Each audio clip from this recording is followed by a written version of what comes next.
Furrowing. B. Cell plate. C. Both A and B. D. Furrowing and followed by the deposition of special material. Right.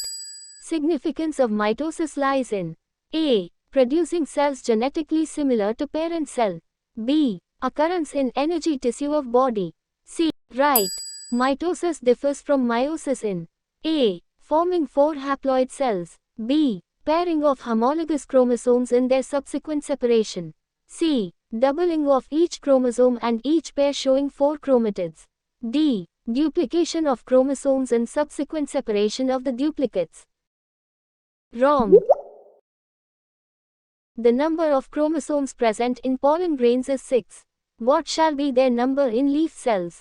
A. 12. B. 24. C. 6. D. 3.